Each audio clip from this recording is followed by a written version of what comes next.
नमस्कार आपको, मैं हूं विनीत कुमार सक्सेना। और थोड़ा-सा एक्सीडेंट हुआ इसलिए बैसाखी हाथ में है, लेकिन मौका और अवसर ऐसा है कि आदिवासी समुदाय का बहुत बड़ा पूरा कार्यक्रम आप लोगों ने आयोजित किया है। इसके पीछे, पर्दे के पीछे और क्या पिक्चर है? सबसे पहले तो मैं आपको धन्यवाद ज्ञापित करना चाहता हूँ, चूँकि आप एक पत्रकार भी हो, ज़िम्मेदार भी हो, अब मेरे छोटे भाई भी हो। आपके साथ एक हादसा भी हुआ था, मुझे इस चीज़ का दुःख प्रकट करना, मैं भले देरी से कर रहा हूँ, लेकिन क्षमा के साथ मैं आपसे माफ़ी भी माँगना चाहता हूँ। अभी आपने जो इस विषय वस्तु पे प्रश्न किया है, आज के जलसे का, गायता जोहारनी का, इसके पीछे की कोई पिक्चर नहीं है। ये हिस्टोरिकल है, ऐतिहासिक है, हमारा ये कस्टम है ये, और हमारी एक रूढ़िगत परंपरा है। ये यही सच्चाई है, और इसके पीछे की कोई अलग से फ़ोटो पिक्चर है नहीं, कोई बनावटी क्या है नहीं। ये माना जाए कि जिस प्रकार पूरा समुदाय सोशल मीडिया या हर प्लेटफ़ॉर्म पे जो अग्रसित हो रहा है, आदिवासी समुदाय उस प्लेटफ़ॉर्म में सही तरीके से नहीं पहुँच पा रहा है। सरकार की कहीं न कहीं एक कमी है, जो आदिवासी समुदाय को इस मुकाम पे लाना चाहिए। एक त्रुटि मानी जाए सरकार की, कि सरकार उस अहम भूमिका नहीं निभा पा रही है। इस वजह से आदिवासी समुदाय आज आक्रोशित है, और जो उसको वास्तव में उसका जो अधिकार होना चाहिए, जल, जंगल, ज़मीन की जो आप लड़ाई लड़ रहे हैं, तो सरकार शायद संवेदनशील नहीं है। शायद इसलिए ये भीड़ आज इकट्ठी है। आपके माध्यम से और एक बात कहना चाहता हूँ, और मैं ये दिल की बात कहना चाहता हूँ। आज़ादी से लेकर आज तक के जितनी भी सरकारें आई हैं, चाहे किसी भी पार्टी की सरकार हो, यह देश बहुदलीय प्रणाली की व्यवस्था है। जब आपने जल जंगल ज़मीन का प्रश्न दागा है, मैं भुक्तभोगी हूँ। जब हमने इसी जल जंगल ज़मीन की आवाज़ उठाई थी, हमारी संवैधानिक व्यवस्था को लेकर के, इसी पेशा और 5वीं अनुसूची को लेकर के, तो हमारे ऊपर जिस तरह से पिछली जो सरकार ने कहर बरपाया था, आज भी मैं उस दुःख से उभर नहीं पाया हूँ।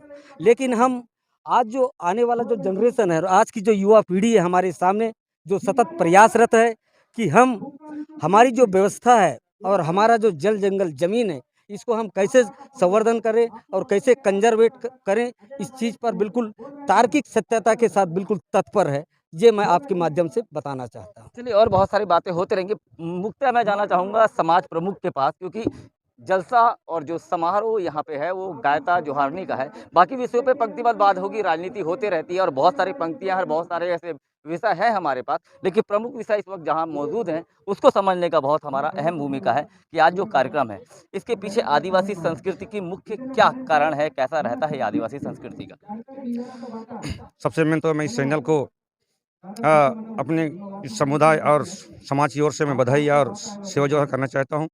और साथ-साथ में ये जो हमारी गायता जोहरनी, ये एक संस्कृति और कला या एक सिस्टम ये नहीं है कि आज के आधुनिक दुनिया में कोई मीडिया या यूट्यूब के माध्यम से जो प्रचार और प्रसार जो देखा जा रहा है, ऐसा ना होते हुए ये जिस समय अलिखित सुविधा थी और अलिखित व्यवस्था थी, उस वक़्त की ये अपनी संस्कृति है, ये अपनी पहचान है, ये सब कुछ है। इसी चीज़ों को आज भी आने वाला पीढ़ी को बरकरार रखने के लिए या आने वाले पीढ़ी को संदेश या देने के लिए या आने वाला पीढ़ी के लिए बरकरार रहे, ऐसे करके इस व्यवस्था को, इस गायता दिवस को, इस जलसा को हर वर्ष गायता के माध्यम से जो गाँव को संरक्षित कर रहता है गायता, जो अलिखित में है, आज लिखित में नहीं है।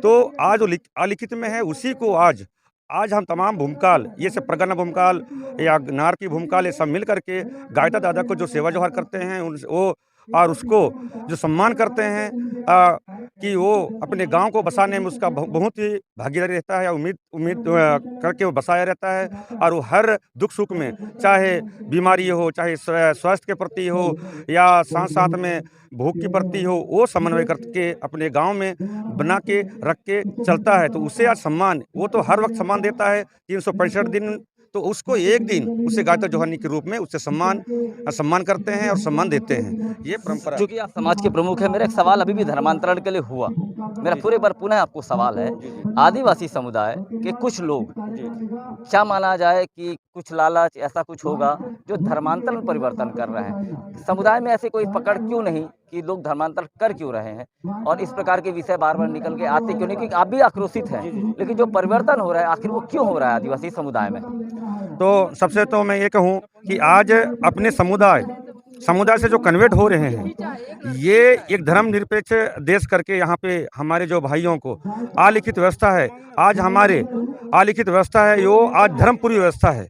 धर्मपुरी व्यवस्था है, इस व्यवस्था को हम मानने वाले व्यक्ति हैं और यहाँ पे हमारे ये सबसे मेन स्वास्थ्य शिक्षा और हमारे बीच में जो स्वास्थ्य शिक्षा के प्रति ज़्यादा जागरूकता या ज़्यादा फैलाव या ये नहीं होने की वजह वो अपने अंदर अपने क्षेत्र में अपने में खींच करके उन्हें शिक्षा स्वास्थ्य ये सारी की सुविधा दे करके उन्हें जो एक यीशु के नाम लेकर के हमारे व्यक्तियों को बरगला रहे हैं। ये सबसे मेन चाहे हमारे आपने कहा शिक्षा व्यवस्था करके उन लोग बरगला रहे हैं, तो क्या आदिवासी समुदाय शिक्षा नहीं दे पा रहा है उन बच्चों को? तो इसी पहले ऐसे कहूँ मैं धर्मपुरी भी आज हमारे शिक्षा और स्वास्थ्य के प्रति इतने चिंतित होना था, उतने कमी भी थे और कमजोर भी हैं, क्योंकि शिक्षा उतना समय उतना अनुभव नहीं है या शिक्षा में कमी। ये से कह सकता हूँ कि जो शिक्षा की जो शिक्षा मिलना वो कहीं कहीं हमारे बीच में कमी है। इसलिए शिक्षा की कमी की वजह आज हमारे व्यक्ति जो शिक्षा की कमी है उन्हें बरगला रहे हैं। और साथ में ये कहूँगा कि जब अगर अब समुदाय जाग रही है, शिक्षा के प्रति भी सामने आ रही है, स्वास्थ्य के प्रति भी सामने आ रही है, तो वो व्यक्ति जो कन्वर्ट हो चुके हैं उन्हें शिक्षा के प्रति साथ साथ में उसको समन्वय करते हुए उन्हें वापस लाया जाएगा। क्योंकि साथ साथ में देखूं आज सुदूर अंचल में सबसे में ज़्यादा खास करके हमारे भाइयों को कन्वर्ट कर रहे हैं, क्योंकि आज यहाँ अनपढ़ भाई हैं जो उन्हें अपने क्या कहूँ जो लोभ लालच भी है और साथ साथ में जो एक भय दिखाना, इसमें आ जाओगे तो आपको ये करेगा, वो होगा, बच्चा पैदा होगा, फलाना होगा, इस हर प्रकार की लालच मोह दे रहे हैं। ये ऐसा हमारे भाइयों के बीच से सवाल आ रहे हैं, तो ऐसे करके हमारे भाइयों को बरगला रहे हैं, बरगला करके उन्हें खींच रहे हैं। और साथ साथ में कहूँ मैं आज हमारी संयुक्त परिवार या संयुक्त समुदाय यहाँ पे आज जो बस्तर अंचल में रूढ़ी व्यवस्था को लेकर चलती है वो अब विचार मंथन कर रही है और राजनीतिक जैसे हमारे समुदाय से राजनीतिक में बिलोंग कर रहे हैं उन सबसे मिलकर, चाहे बीजेपी से हो, चाहे कांग्रेस से हो, चाहे जिससे भी हो, वो सबसे हम एक राय मशवरा कर लेंगे समाज के बुद्धिजीवियों के साथ और उनके साथ, और हमारी शिक्षा और स्वास्थ्य ये हर क्षेत्र में उनको एक समन्वय बना करके हम भी पहल करने का एक पहल करेंगे। ये मेरा मानना है और ये मेरा सोच है। चलिए आप रुकेंगे, मैं आपसे कुछ सवाल और है मेरे, मैं वापस आऊँगा आपके पास। विश्राम जी मौजूद है हमारे पास और कांग्रेस पार्टी से बिलोंग करते हैं और आदिवासी समुदाय के बहुत अच्छे और बहुत मुखर नेता माने जाते हैं। भारत पे विश्वास करते हैं, आप भारतीय हैं? भारत पे विश्वास करता हूँ, मैं भारतीय हूँ। संविधान पे विश्वास करते हैं आप? संविधान पर क्या विश्वास। लगता है आदिवासी समुदाय को कि संविधान में ऐसी कौन सी कमी है जो आदिवासी बहुल अंचल में उनका शोषण हो रहा है?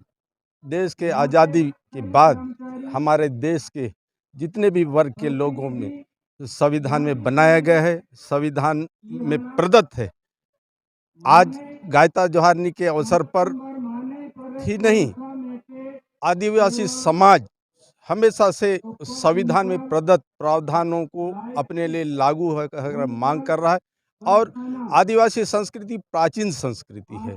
प्राचीन संस्कृति को संरक्षित और संवारने की काम कोई 1 साल 2 साल नहीं, ये तो नित्य चलने वाला कार्य है, जिससे पूरा आदिवासी ही नहीं पूरे बस्तर अंचल में जितने भी लोग रह रहे हैं वो संचालित हो रहे हैं। उसी को प्रचार हो और इसको माने। ये हमारे संस्कृति पर्यावरण प्रदूषित को रोकने भी काम करती है। आज संस्कृति में हमारे जितने भी प्राकृतिक वन संपदा है, खनिज संपदा, हमारे आदिवासी संस्कृति में हमारी देवी देवता वहाँ स्थापित हैं, ताकि ये पर्यावरण प्रदूषित भी ना हो और दूषित ना हो। इस तरह से ये आयोजन, गायता जोहारनी का आयोजन, हमारा संदेश दूर दूर से जाए और हमारी प्राचीन संस्कृति बचे, प्राचीन संस्कृति बचे, आदिवासियों का विकास हो। मैं फिर आप पास वही सवाल वापस लेके आ रहा हूँ, संविधान में ऐसी कौन सी कमी? सर जी मैं रुकेंगे, मैं चाहूँगा आप लौटेंगे। संविधान में ऐसी कमी क्या लगता है कि आदिवासी समुदाय संविधान में ऐसी कौन सी कमी है जिसके आप विपरीत आज अपना राज है? मैं संविधान को इस देश का नागरिक, इस द्वीप का नागरिक होने के नाते मैं सम्मान करता हूं और सम्मान उस शख्स को भी करता हूं जिसे बाबा साहेब कहा जाता है, डॉक्टर भीमराव अंबेडकर के। वो हम उसको नतमस्तक करते हैं। संविधान में कहीं कोई किसी चीज़ की कमी नहीं है। हमारे लिए अलग से व्यवस्था उसमें प्रदत्त है, हमारे लिए अलग से उसमें एक्ट निहित है, अलग से पैरा निहित है, तो वहाँ पे कहीं कोई कमी नहीं मैं है। एक सवाल आपके जवाबों में एक सवाल है मेरे पास बहुत अच्छा जी।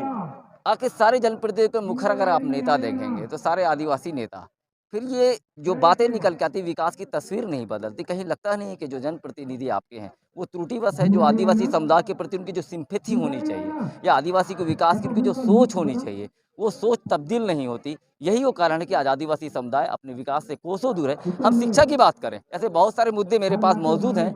मैं अगर बात करूँ तो शायद मैं भी रोता हूँ उस बात के लिए कि इस आदिवासी जो चेहरे हैं, उन गाँवों को जो उनको तस्वीर दिखनी चाहिए, वो तस्वीर नहीं दिखती। और एक चीज़ और मेरी बहुत पीड़ा है कि मंचों में मैं समुदाय की बहुत बातें सीखता हूँ, शिक्षा की कोई बात नहीं करता। क्यों? मैं हमेशा सवाल करता हूँ, शिक्षा की जब बेहतर होगी तो तस्वीर बदलेगी, तकदीर बदलेगी, बेहतर की भारत और बस्तर की भी तस्वीर बदलेगी। ये सवाल बहुत मेरे अंदर बहुत झूमते हैं और आप इसके थोड़े सवाल आप मेरे को भी दे जाए, मंच में मिला है, मौका है मेरे पास। बड़ा ही आपने एक सम्मान के साथ सम्मानपूर्वक प्रश्न किया है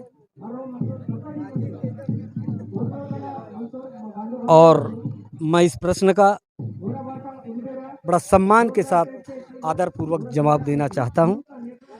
मैं एक राजनीतिक सोच के साथ साथ बहुत सामाजिकवादी सोच का व्यक्ति हूं और आज इस मंच में मैं एक सामाजिक सोच को लेकर के सामाजिक उत्थान के लिए इस प्रश्न का उत्तर देना चाहूँगा। कहीं ना कहीं हमारी जो व्यवस्थाएं हैं या हमारे बीच के जो व्यवस्थापिका में जो जाते हैं तो मैं समझता हूँ कि कमी उन्हीं में लगती है। मेरी ये पर्सनल व्यक्तिगत सोच है। बस मेरे मानते हैं मेरा सवाल सही था, सवाल सही है, बराबर सही है, बराबर सही है। बेशक त्रुटि हमारे कोई सिस्टम के साथ हमारे कुछ अपनों में है जो तस्वीर नहीं बदल पा रही है, बस्तर की तस्वीर नहीं बदल पा रही है, आदिवासी बहुल क्षेत्र में आदिवासी लोगों की। कहीं ना कहीं आपका कहना में ही हमारा सपोर्टिंग है, बस यही फाइनल है हमारे। बहुत धन्यवाद है बद्री जी का, बहुत अच्छी हमारी बातों को समर्थन दिया। और मैं लास्ट मैं कहूँगा अंतिम, आदिवासी समुदाय तरक्की पे पहुँचो और बहुत अच्छे यहाँ के जो लोगों को, अंचल में लोगों को, उनको विकास हो, तस्वीर बदले और वो भूमिका उनकी भी हो और हर वो अच्छे पद पे वो भी पहुँचे। इसी के साथ अंतिम संदेश और अंतिम सरकार के साथ आपका क्या अनुमोदन है कि सरकार से क्या मुख्य मांग कर रहे हैं?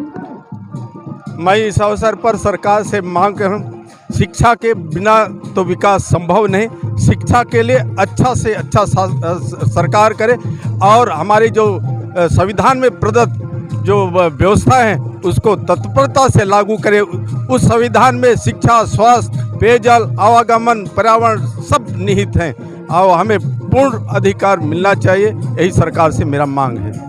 मांग जायज़ है, सरकार को मंथन करने की जरूरत है क्योंकि आदिवासी बहुल क्षेत्र में आदिवासियों के प्रति जो आक्रोश है कहीं ना कहीं वो जायज़ है। क्योंकि अगर बात करें शिक्षा की, बात करें बहुत चीज़ों की, तो वास्तविकता सत्य है कि आदिवासी बहुल अंचल में वो दो तलवारी तलवार में अपना जीवन जीते, चाहे वो नक्सलवाद की बात करें, चाहे विकास की तस्वीर की बात करें, तो वास्तविक ये सत्य है। और सूबे के बड़े नेता को ये मंथन की जरूरत है कि आंतरिक क्षेत्रों में जाके देखें कि वास्तविकता में आदिवासी अपना जीवन कैसे कहते हैं। लेकिन हम सामाजिक दृष्टिकोण में आए हैं और मांग जायज़ है, सरकार को मंथन चाहिए और एक बीच का एक रास्ता निकाले जो सारे समुदाय संतुष्ट हो। और भारत में एकजुटता की जो बात करती है, एक संविधान की बात करती है, एक अधिकार सबके समान अधिकार की बात करती है, वो समान पूर्ण सबको मिले।